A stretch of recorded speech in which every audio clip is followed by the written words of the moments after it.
टीना के पापा एंथनी का कुछ दिन पहले ही मिजोरम की पहाड़ी पर स्थित एक छोटे से गांव में तबादला हुआ था। टीना की शादी हो चुकी, लेकिन माँ की लंबी बीमारी और पति का बॉर्डर पर पोस्टिंग होने के चलते वो अपने माँ पापा के साथ ही रहती थी। टीना का अपने माँ के साथ बहुत लगाव था। माँ का यूं दिन ब दिन गिरता स्वास्थ्य देखकर उसका मन उखड़ सा गया था। माँ जैसे अपनी आखिरी सांस गिन रही थी। टीना को आकर कुछ ही दिन बीते थे कि अचानक उसकी माँ का निधन हो गया। अचानक माँ का यूं चले जाने से वह अपनी सुध-बुध खो बैठी थी। टीना चाहती थी कि वह भी माँ के अंतिम संस्कार में शामिल हो, लेकिन गांव के लोग उसे साथ नहीं ले जाना चाहते थे। टीना ने जीत पकड़ ली। अंत में उसे भी साथ ले जाने की इजाजत मिली और रोते बिलखते आखिरी बार उसने माँ को अलविदा कह दिया। उस गांव में एक रिवाज था कि महिलाओं और पुरुषों के लिए अलग अलग कब्रिस्तान में दफनाया जाता था। टीना को यह बात बड़ी अजीब लगी, लेकिन उस समय उसने कुछ नहीं कहा। टीना की माँ को महिलाओं के लिए आरक्षित कब्रिस्तान में दफनाया गया। कब्रिस्तान से लौटते समय टीना को महसूस हुआ कि उसका बदन बहुत भारी और जकड़ा हुआ है।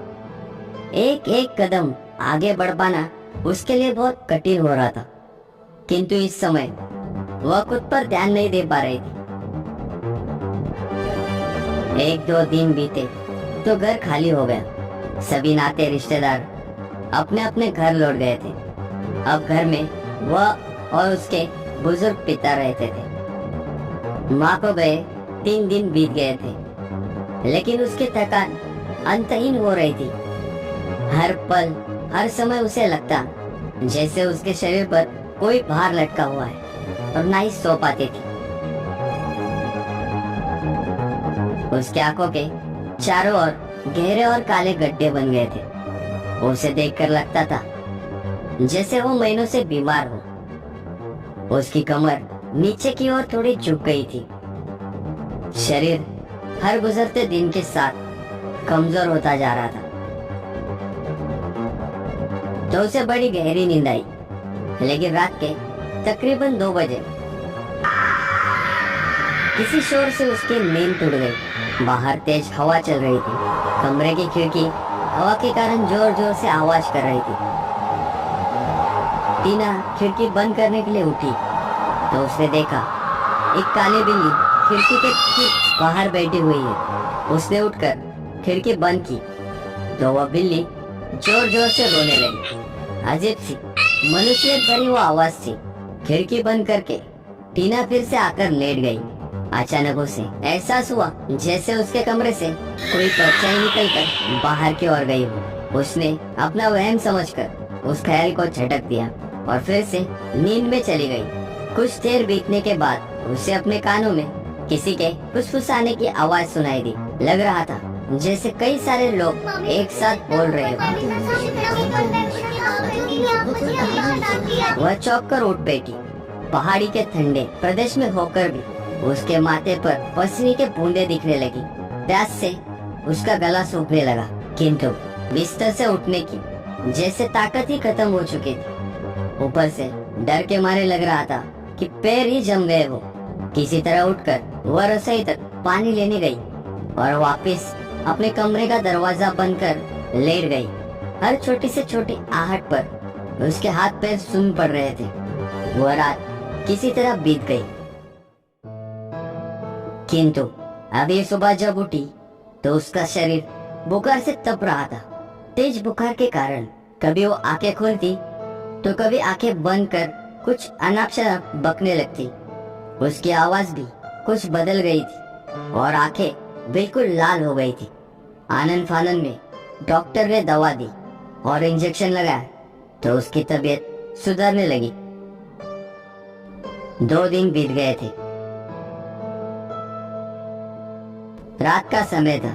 टीना अपने बिस्तर पर लेटी हुई थी। सामने खिड़की पर वही काली बिल्ली बैठी हुई थी और पर्दे की ओट में उससे रह रहकर कोई साया दिखाई दे रहा था। तभी उसे माँ की कई बातें याद आई कि बेटा, डर से डरते नहीं, उसका सामना करते हैं। कुछ सोचकर वह उठी और पर्दा उठाकर देखा तो वहाँ कोई दिखाई नहीं दिया। बस पर्दे के पीछे खून से बने पंजों के निशान दिखाई दे रहे थे। कोई था जो उसे अपने मौजूदगी का एहसास कराना चाहता था। टीना बहुत ही डरी हुई थी। अब तो दिन हो या रात, हर पल उसे एहसास होता कि उसके साथ घर में कोई है। जब कभी भी वह अकेली सीढ़ियों पर होती तो उसे किसी की सीढ़ी चढ़ने की आवाज सुनाई देती। कभी उसे परछाई दिखाई देती तो कभी लगता तो कोई उस पर नजर रख रहा हो। एक दिन टीना ने सपने में देखा कि उसकी माँ आंगन में बैठी हुई चावल साफ कर रही थी और उसके पाँव को छूकर वो थाली जमीन पर गिर गई है। वह बेतहाशा एक एक दाना चुन रही है, लेकिन चाहकर भी समेट नहीं पा रही। वह माँ माँ कहकर पुकार रही थी, लेकिन माँ तक उसकी आवाज नहीं जा रही थी। अचानक वह चीख पड़ती है। उससे उसकी आंखें खुल जाती है। घड़ी की ओर नजर घुमाई तो पाया कि सुबह के 4 बजे थे। उसका चेहरा पसीने से तरबतर था। उसकी तबीयत बिगड़ने लगी। वह दर्द से करा रही थी। अस्पताल में जांच होने पर पता चला कि उसके गर्भ में जुड़वा बच्चे थे, जिसमें से एक की मौत हो चुकी थी। एक लंबी ट्रीटमेंट के बाद मृत बच्चे को हटाया गया और उसे बिस्तर पर रहने की सलाह दी ताकि जीवित बच्चे को बचाया जा सके। टीना के मन में दहशत बैठ गई थी। उसे कहीं न कहीं समझ में आ रहा था कि कोई पिशाच शक्ति है जो उसके पीछे लगी है। जब भी वो शक्ति उस पर हावी होती है, उसकी तबीयत बिगड़ जाती है। फिर वह चावल की थाली का बिखरना और उसके बच्चे का चले जाना। वह भीतर से बहुत सहम गई थी। न जाने अगला पल क्या मनहूस खबर साथ ले आए। टीना इस समस्या का समाधान जानने के लिए पड़ोस वाली काकी के पास गई और उनको सारा हाल सुनाया। काकी ने पूरी बात सुनकर सदमे से मुंह पर हाथ रख लिया और उससे कहा कि बेटा, जब तो अपनी माँ की मैयत में कब्रिस्तान गई थी, उस समय तू पेट से थी। मान न मान, तेरे पीछे कई सारी डायन लगी है। टीना फुट फुट के रोने लगी और कहा कि अम्मा, क्या कह रही हो आप? क्या रहस्य है इस गांव का? मुझे पूरी बात बताओ और इससे बचने का कोई रास्ता भी। इस गांव में औरतों का कब्रिस्तान है, ये तो तूने देखा होगा, लेकिन इसके पीछे एक लंबी कहानी है। बहुत पुरानी बात है। तकरीबन 100 साल पहले इस गांव में पुरुषों की सत्ता चलती थी। घर की औरत को इज्जत देना तो पाप था इनके लिए। लड़की का जन्म हो तो ये लोग कब्रिस्तान में उसे जिंदा गाड़ देते थे, और जब कोई औरत उन मर्दों की जाति बर्दाश्त करने से मना कर देती या उनका विरोध करती तो उन्हें डायन, उल्टा ये कहकर तरह तरह से यातना देकर मार डाला जाता। फिर धीरे धीरे उन मरी औरतों के घर के लोग असमय मरने लगे। जिन मासूमों को डायन कहकर मार डाला था, वे सब सच में कलहरी डायन बन गई थी। और डायन के अंदर कोई मोह प्रेम नहीं होता। अब तो जब किसी की मौत पर लोग कब्रिस्तान जाते तो वहीं से वो डायन अपने परिवार के लोगों के साथ हो जाती और फिर पूरे परिवार को खा जाती। गांव में पंचायत में और ये निर्णय हुआ कि जिनके घर की औरतें मर चुकी हैं वो कब्रिस्तान नहीं आएंगे।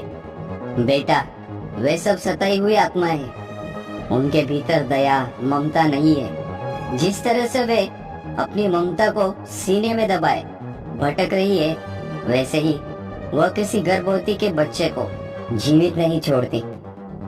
जिसके पीछे लग जाती है उसको अपने साथ लेकर जाती है। इसलिए कभी भी गर्भवती स्त्री कब्रिस्तान की तरफ नहीं जाती। ये डायन गर्भवती को उसकी महक से पहचान लेती है और उसके साथ हो जाती है। टीना बिखरने लगी और उसने काकी से पूछा, मैं क्या करूं अम्मा, मुझे बचा लो। मेरा एक बच्चा तो चला गया, लेकिन अब इसको कुछ नहीं होने दूंगी। काकी ने कहा, बेटा तू सब्र रख, मैं कुछ उपाय करूंगी। वो तुझे डराने की बहुत कोशिश करेगी, लेकिन तू डरना नहीं।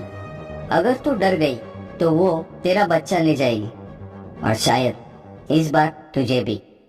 अम्मा ने एक पुड़िया में कुछ बांधकर उसे दिया और हनुमान चालीसा उसे थमा दी। बेटा, तुम्हारा धर्म अलग है, हो सकता है तुम भरोसा ना करो, लेकिन हनुमान बाबा का ध्यान करना। उनसे ऊपर कोई शक्ति नहीं है। भगवान चाहे तो सब कुछ अच्छा होता है। आज तक जिस रूहानी शक्ति को टीना ने सिर्फ महसूस किया था, उससे साक्षात्कार करने का समय आ गया था। वह रसोई में जाती है तो लगता रसोई की दहलीज पर बैठी कोई औरत उसे घूर रही है। बिल्कुल साधारण शुष्क सूरत वाली, न आंखों से टपकता खून, न सफेद साड़ी, न गला सड़ा शरीर, एकदम सामान्य सी गहरे काले रंग की महिला जो अपने बड़ी बड़ी आंखों से उसे घूरती रहती। टीना ये सब कुछ देखकर भी अनजान बनी रहती थी।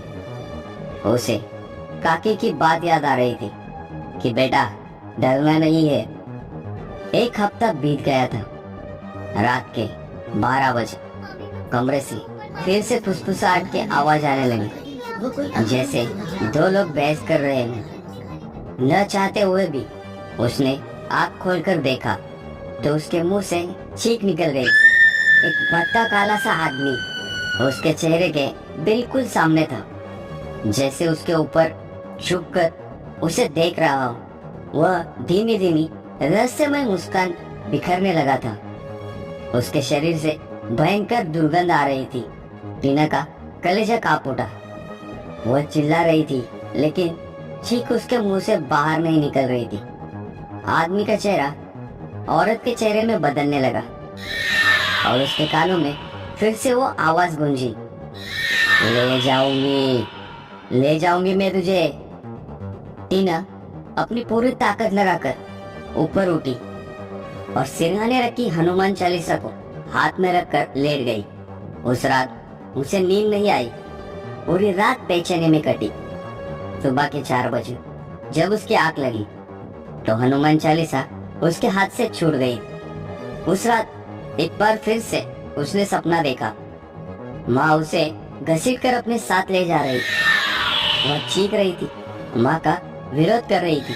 तभी माँ का चेहरा बदलने लगा था और फिर वही बदसूरत भद्दी आंखों वाली औरत उसे घसीट रही थी। उसका पाँव फिर से चावल भरी थाली में टकराता है और सब चावल बिखर जाते हैं। इसके बाद टीना की आंख नहीं खुलती। पूरे एक दिन के बाद टीना को होश आया। सामने पति और पिता बैठे हुए हैं। वो अस्पताल में है। काकी भी उसके पास बैठी आंसू बहा रही थी, क्योंकि टीना ने अपना दूसरा बच्चा भी खो दिया था। टीना किसी तरह जीवित बच गई थी।